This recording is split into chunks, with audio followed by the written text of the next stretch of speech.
जुड़ते गए, कारवां बनता गया। लेकिन इस तरह के जो मानसिक रूप से विकलांग हैं उनकी सेवा करना, क्या कभी कोई इरिटेशन फील नहीं हुई इनकी सेवा करते करते? जिस तन लागे सौ तन जाने। शुरू में जो सेवादार स्टाफ है उसकी काफ़ी दिक्कत आई, लेकिन धीरे धीरे जैसे एक छट जाता है स्टाफ, अच्छा आ गया, वो टिका रहा, जो नहीं काम कर सका वो छोड़ गया। आज हम हैं सिरसा के भाई कन्हैया आश्रम में, जहां दीन दुखियों की सेवा की जाती है।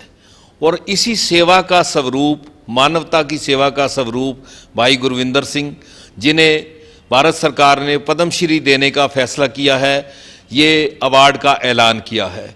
उन्हीं से बात करते हैं कि पद्मश्री का अवार्ड का सुनकर उनको कैसा लग रहा है। सब तो पहला ਤੁਹਾਡਾ स्वागत है जी इत्थे ये भी हिंदी। सबसे पहले तो आपका भाई कन्हैया आश्रम में स्वागत है जी। और अवार्ड जो पद्मश्री है वो पूरी संस्था की सेवाओं को है और वो सेवा को ही समर्पित है। भाई कन्हैया जी के दिखाए सेवा के रास्ते पर चलते हुए सभी साथियों ने जो सेवा की है, उसी सेवा के लिए ये अवार्ड है और सेवा को ही ये समर्पित है जी। हरियाणा में जो सेवा के लिए पहला अवार्ड है और सिरसा जिला में तो ये बिल्कुल ही पहला है कि पद्मश्री किसी को मिला है। आपका सेवा का सफ़र कहाँ से शुरू हुआ? 7 जून 1997 को जीवन नगर से सिरसा आते हुए मेरा एक्सीडेंट हो गया था। तो उसके बाद मेरे को लुधियाना डीएमसी में रेफ़र किया गया। डीएमसी में एक एनजीओ है दूध सेवा समिति के नाम से, उसी वो सारे मेडिकल कॉलेज में पेशेंट्स को पाइया दूध हर मरीज़ को सुबह शाम साथ में ब्रेड दातुन सेवा करता है। उसी से प्रेरणा मिली और मन में एक भावना उठी कि जब कभी भी शरीर ठीक हुआ तो सिरसा में ऐसी सेवा शुरू की जाएगी। 1 जनवरी 2005 को इस संस्था की शुरुआत हुई, सिर्फ सिविल अस्पताल में दूध की सेवा के साथ।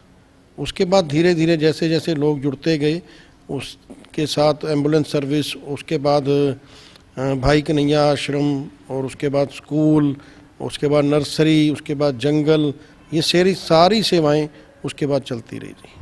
लोग जुड़ते गए, कारवां बनता गया। लेकिन इस तरह के जो मानसिक रूप से विकलांग हैं उनकी सेवा करना, क्या कभी कोई इरिटेशन फील नहीं हुई इनकी सेवा करते करते? इरिटेशन कभी भी नहीं हुई, क्योंकि जिस तन लागे सौ तन जाने। मैं खुद जब मेरा एक्सीडेंट हुआ और उस एक्सीडेंट के बाद जब डॉक्टरों ने छुट्टी दी ना जी, तो डॉक्टरों ने मेरे घर वालों को एक बात कही भी ये आपको गालियाँ भी निकाल लेगा, ये आपको गुस्सा भी करेगा, क्योंकि एक चलता एक आम जीवन जी रहा जो व्यक्ति है वो एकदम से व्हीलचेयर आ जाए तो उसकी मानसिक स्थिति काफ़ी ख़राब हो जाती है। वो गालियाँ निकालता है घर वालों को, अपने शरीर पे उसका गुस्सा होता है। तो ये डॉक्टरों ने बताया था। तो इन सारी चीज़ों से मैं खुद अपनी ज़िंदगी में निकला हुआ हूँ, तो मैंने कभी भी गुस्सा नहीं किया। और जो उसका अकाल पुरख का बाना कह लें आप, या उसको एक्सेप्ट किया भी जो हो गया ठीक है, उसके लिए अपने लिए क्या रोना धोना। तो वही भावना थी और उसी के कारण इनके साथ भी कभी मेरे को ऐसा नहीं लगा अंदर भी कुछ अलग है।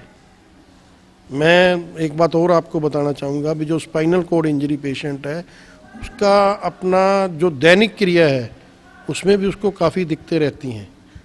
तो जिसको वो दिक्कतें पार हो गई उसको फिर ऐसा कुछ नहीं रहता। गुरविंदर जी, आप सहपाठी भी रहे हैं, मैं मानवता की भावना शुरू से आपके अंदर थी।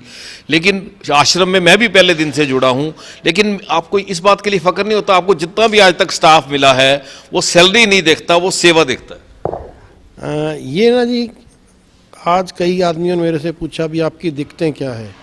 शुरू में जो सेवादार स्टाफ है उसकी काफ़ी दिक्कत आई, लेकिन धीरे धीरे जैसे एक छट जाता है स्टाफ, अच्छा आ गया, वो टिका रहा, जो नहीं काम कर सका वो छोड़ गया।